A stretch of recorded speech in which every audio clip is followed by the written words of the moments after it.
Hi everyone, my name is Diana McAlintel. And I'm Nick Wagner. And welcome to Team RCIA Live. It's Wednesday and we are almost at Triduum. Yeah, Almost. very close. So, we did get a question last week from a catechumenate coordinator. And the question was, can she be a godparent for two of the catechumens that she's been accompanying this year? And she was just wondering if there are any regulations about that. She's the coordinator for her parish's RCIA community.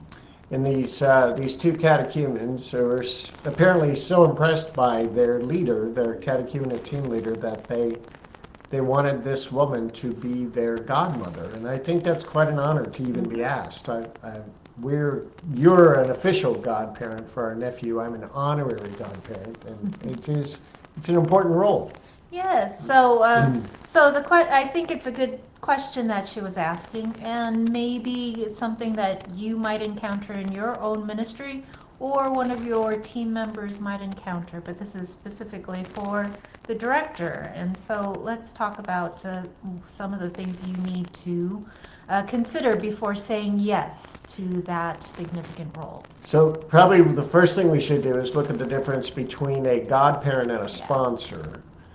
When it comes to for a catechumen, there are two distinct roles, the sponsor and the godparent. Now, for a baptized candidate, the role of sponsor, we don't really talk about a baptized candidate having a godparent because presumably they had a godparent when they were baptized. So we refer to that person as a sponsor, and that's usually a lifelong position. But with a catechumen, the sponsor is a temporary role. So turn to your RCIA text, the Rite of Christian Initiation of Adults, and in paragraph 10, you'll find the description there of the sponsor for the catechumen. Paragraph 11 talks about the role of the godparent.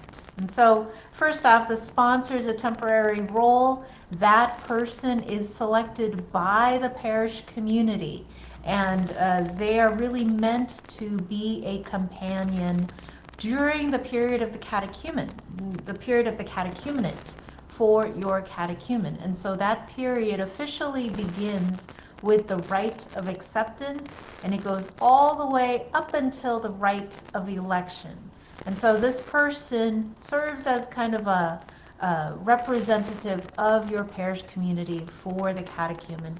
That person gets them connected to all the different people in your parish, make sure that their catechumen participates in the Sunday celebration, and really just plugs them into the life of the community. And it's probably a good idea if the catechumenate leader is not a sponsor, because there's so much to do. The sponsor has to, like Diana said, get everybody introduced to the community, sort of be present with them at Sunday liturgy and so on. And so if the catechumenate leader, there's lots and lots and lots of people in our parishes who are qualified to do that. I know it's sometimes difficult to find those folks, but they're there. And if we take on that role, if we're the leader of the catechumenate, we also take on that role, I think it leads pretty quickly to burnout. Yeah, and remember, the sponsor, there are really no regulations to that, or even how many people can be a sponsor for a catechumen. Several people can serve as a sponsor to one catechumen, especially if it's a child catechumen. It's nice to have an entire family be a sponsor for that catechumen's family too. And so don't try to do all of this or have your team do this. Get couples, get families, get teenagers to serve as multiple sponsors for each of your catechumens. Now, for a godparent, that role is a lifelong role. It's a permanent commitment. And the catechumen, in consultation with the catechumenate leader, in consultation with the pastor, in consultation with their sponsor, would select their own godparent. And it's ideally someone who is going to be a spiritual companion to the catechumen / now neophyte for the rest of their lives. And because the godparent is an official role of the church, there are some canonical requirements in order to perform that role. And you'll find these requirements in the Code of Canon Law, canons number 874, 892, and 893. I'm going to put up a link to the actual question itself and the response that we gave so that you can read some of these canons here. But let's just take a brief look at what some of those canonical requirements are for being a godparent. So, first of all, the godparent has to intend to fulfill their role to the best of their ability. And that may seem obvious, but I've seen some godparents who think that this is just sort of an honorary thing and they don't really have a commitment to fulfill their role. And so that's very important, that they intend to do everything that's demanded of a godparent. And what is the godparent's role? It's basically to live the Christian faith according to the disciplines of what it means to be Christian. And you'll find those disciplines actually in the Rites of Christian Initiation of Adults, paragraph 75. Remember, we're training catechumens to live as disciples, and so we look at what the church asks catechumens to do, and that's all laid out in paragraph 75. The godparent also has to be at least 16 years of age or older. And if not, there can be some dispensation granted really by your bishop. So it's a serious thing that this person is mature enough, at least in age and in spirituality, to be this lifelong companion. Go ahead. So the next thing, again, is kind of obvious, that the godparent has to be a Catholic, has to be baptized, confirmed, and actively participating in the Eucharist. Now, we sometimes get questions like, let's just presume that I'm Lutheran for a minute and Diana is Catholic, and Diana gets asked to be godparent for our nephew, and suppose the family also wants me to be the godfather for the nephew. I wouldn't be able to do that because in this example, I'm a Lutheran. Now, I could, as I actually am, be an honorary godfather without the official title, and I can act in all the ways a godfather would do, as I do with our nephew, even though I'm not officially his godfather. So a Lutheran and someone of another denomination could serve in a godparent kind of role, but cannot be the official godparent. The technical term for that kind of situation is that the Lutheran or the non-Catholic would be a witness Yes. to the person at the sacrament. So, but normatively, it is a Catholic who serves as a godparent. Now, the godparent doesn't have to be perfect, but they do have to genuinely strive to be a role model. So godparents don't have to know everything, but they do have to continue to deepen their own faith in Christ and strive to be a model for that. If the godparent is married, they have to be validly married according to the laws of the Catholic Church and not bound by any other canonical penalties. In other words, it's just basically a Catholic in good standing. And then finally, you cannot be the father or the mother of the person that you want to be the godparent for.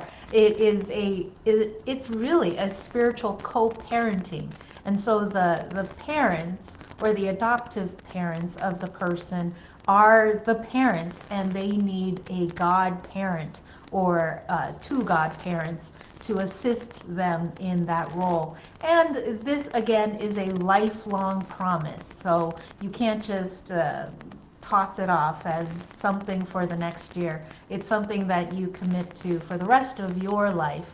You commit your companionship and support for your godparentee. Yeah. Now, Diana, you mentioned that a catechumen can have as many sponsors as we want to give them, but that's not true with godparents, correct? No, godparents you can only have two at the most. And if you do have two, then it is one male and one female. And do they have to have two? No, you can have one. One is completely fine. And here's an interesting thing. In canon law, there's no mention in there really of godparent. It's the term in canon law is sponsor, and it's in canon law they're really only talking about the role of godparent. So it gets a little confusing Yeah. when you start looking at the Rite of Christian Initiation of Adults text compared to the Code of Canon Law text. I'm guessing there's something about in the Latin where there's no Latin that that corresponds to godparent. It's all sponsor. And so in canon law, when it says sponsor, it means godparent. Yeah. So just try to keep that straight. Wonderful. One of the things we've heard is that some of that language is going to be clarified a little bit in the new translation Yeah. of the Rite, but So I we'll haven't. see. I'm not sure. It's going to be confusing, however you think about Yeah. it. But the important thing is to keep in mind that we need some kind of accompaniment, some kind of companion during the period of the catechumenate. And we need then a lifelong commitment from starting with the rite of election and then throughout the rest of the lives of the person. Mm-hmm. So now we've looked at the requirements for godparents. And remember that godparent is the baptismal godparent who also serves as the confirmation godparent. Normatively, they are the same person because especially when you're working with adults and initiating adults, the celebration of baptism and confirmation are together. There isn't a separate godparent for confirmation.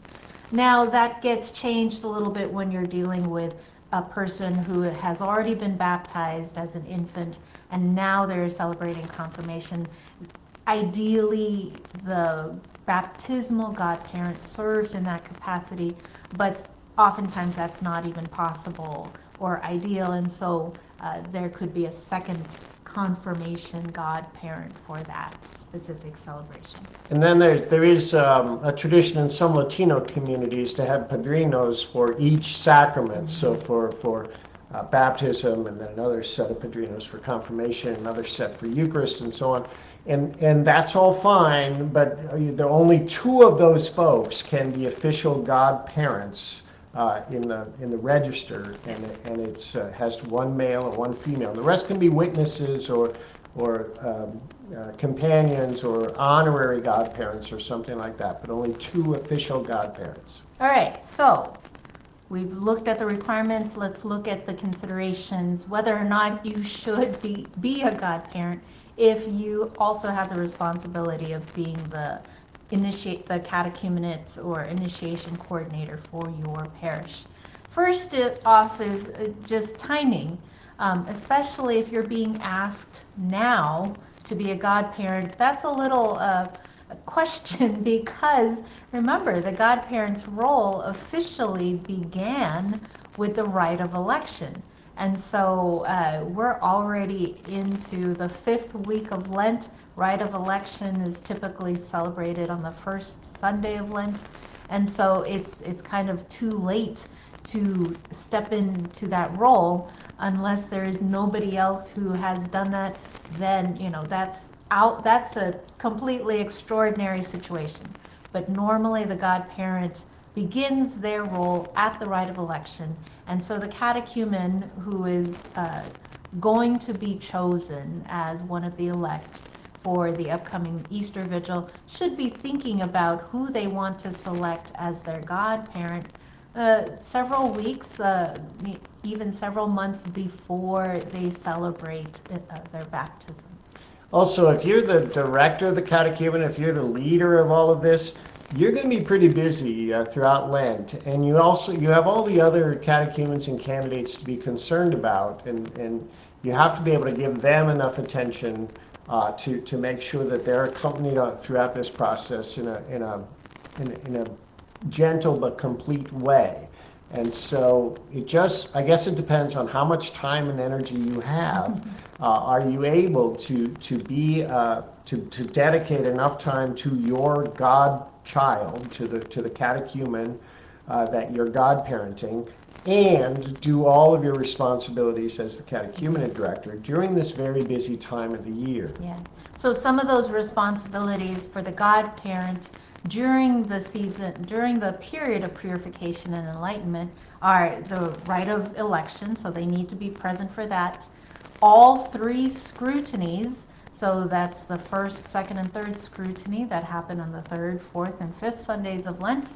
The two presentations, the presentation of the Creed, which happens during the week of the third week of Lent, and the presentation of the Lord's Prayer, which happens during the week of the fifth week of Lent, and the holy preparation rites on Holy Saturday, and then of course the celebration of the sacraments at the Easter Vigil or at some time during the Easter season itself, as well as all of the other times of Sunday celebrations during the period of purification and enlightenment, all of the times when they want to just meet together with their godchild, to pray with them, to talk with them, to just support them.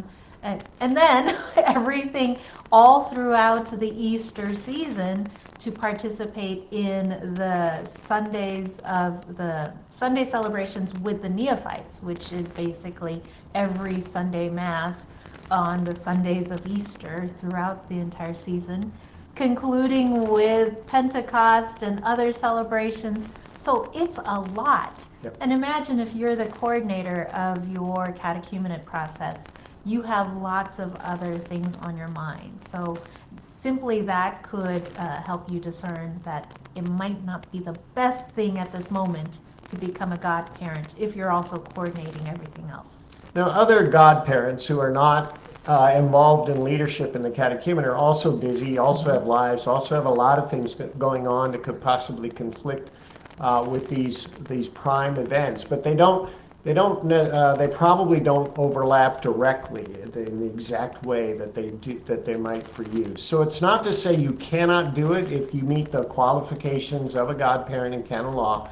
You certainly can do it. And you just have to enter into prayer and seek guidance from the Holy Spirit if this is really a calling that you should say yes to. Mm-hmm. So there's all of those things to consider. You want to make sure that you're training your godparents as well. And so as part of the director of the RCIA, as the director of the catechumenate, you want to have someone on your team who is giving support to your godparents, which could be very difficult, especially if they are not living locally. So you'll need to be creative to help them do that. And you'll want to make sure that they know when all of the rituals are being celebrated so that they can be present. Now, there's a question? Yeah, so just to turn the page a little bit, this is kind of off topic, but Jean is asking a question in the comments section that I think it's good to deal with. She says that a colleague just told her that the rites and rituals of the RCA process are not required. And that's just simply untrue.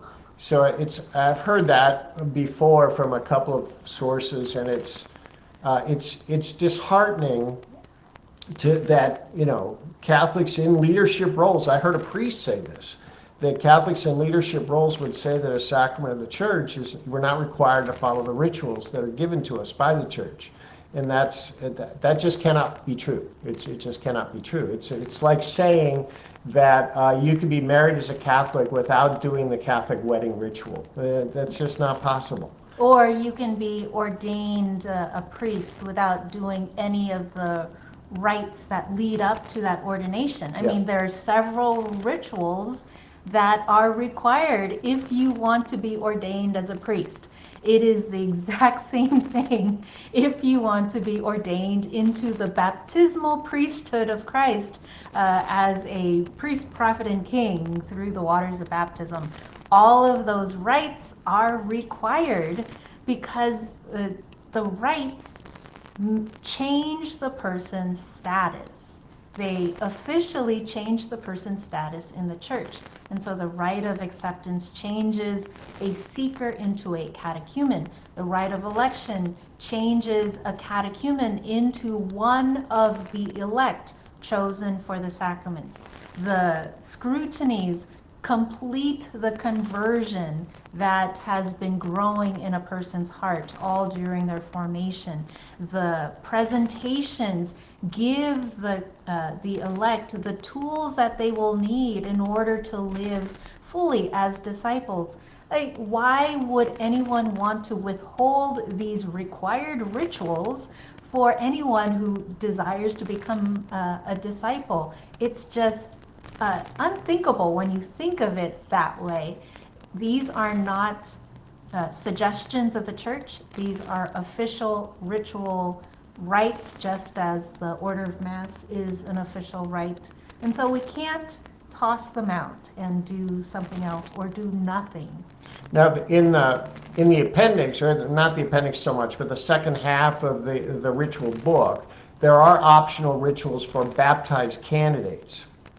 So all of the rituals that we celebrate with baptized candidates, those are optional and don't necessarily need to be celebrated except for the rite of reception into the full community of the Catholic Church. But the rest of those are celebrated if they're helpful to that particular candidate. But for the unbaptized person, all of the rituals of the catechumenate are required. Now, the reason those rituals for the baptized candidates are optional is because those rituals do not change their status.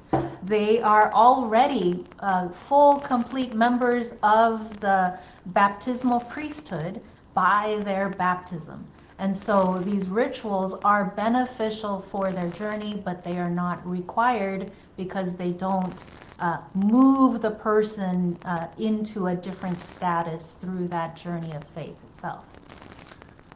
So you kind of got a twofer here. Oh, Gina has yeah. another question. Children over 6. So would they be required for children Yes. who have reached the age of reason? Yes. Well, the canon law says if you've reached the age of reason, which could be 5, 6, or 7, depending on the child. So it's not an actual age. It's a spiritual maturity. So when you've reached what the canon law calls the age of reason, then you're considered an adult for the purposes of the rite.